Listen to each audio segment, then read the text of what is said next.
Hi, this is Heidi, and I'm going to be reciting John chapter 1, 1 through 30 in a recitation series through this amazing book. I'm so excited to be sharing with you. And if you go to my YouTube channel, Heidi Bashor, you can see 3 verses at a time in the series, and Lord willing, I will continue to go on. Something that someone said to me that was very shocking, having grown up knowing the Lord and just being so amazed by His grace. They said to me, "What did God ever do for me?" And I thought, wow, that's so amazing. And they had grown up without knowing the Lord, obviously.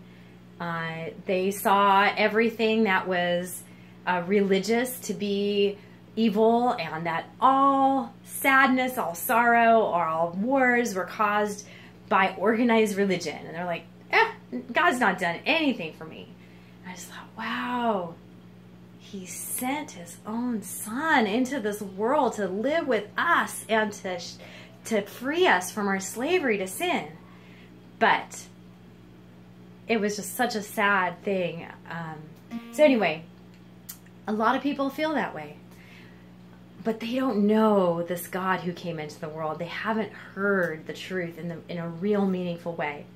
So this passage, John 1, 1 through 30, and of course the whole book is so meaningful, but this shows, what did God do? What did God do? Okay, so listen and thinking about that. What did God do for you? In the beginning was the Word, and the Word was with God, and the Word was God. He was with God in the beginning. All things came into being by Him, and apart from Him, nothing came into being that has come into being. In Him was life, and the life was the light of men, and the light shines in the darkness, and the darkness did not comprehend it. There came a man sent from God, whose name was John. He came that he might bear witness of the light, that all might believe through him. He was not the light, but came that he might bear witness of the light. There was the true light, which coming into the world enlightens every man. He was in the world, and the world was made through him, and the world did not know him.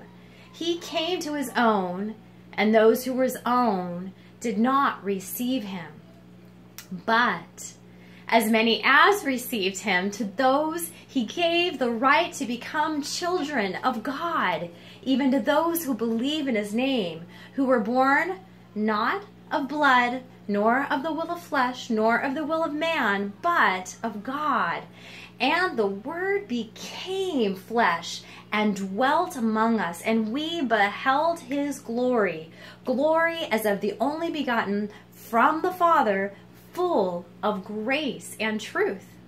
John bore witness of him and cried out, saying, "This is he of whom I said, the one who comes after me has a higher rank than I, for he existed before me." For of this fullness we have all received, and grace upon grace. For the law was given through Moses. Grace and truth were realized through Jesus Christ. No man has seen God at any time. The only begotten God, who is in the bosom of the Father, he has explained him. And this was the witness of John, when the Jews sent out to him priests and Levites from Jerusalem to ask him, "Who are you?" And he confessed, and he did not deny, and he confessed, "I am not the Christ." They asked him, "What then? Are you Elijah?"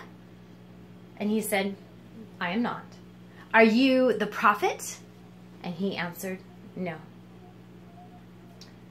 They said then to him, "Who are you, that we may give an answer to those who sent us? What do you say about yourself?" John said to them, "I am a voice of one crying in the wilderness, 'Make straight the way of the Lord,' as the prophet Isaiah said." Now, they had been sent out from the Pharisees. They then asked him, Why are you baptizing if you are not the Christ, nor Elijah, nor the prophet? John said, I baptize in water, but among you stands one whom you do not know.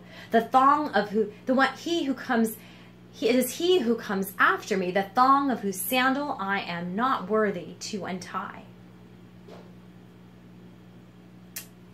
These things took place in Bethany beyond the Jordan, where John was baptizing.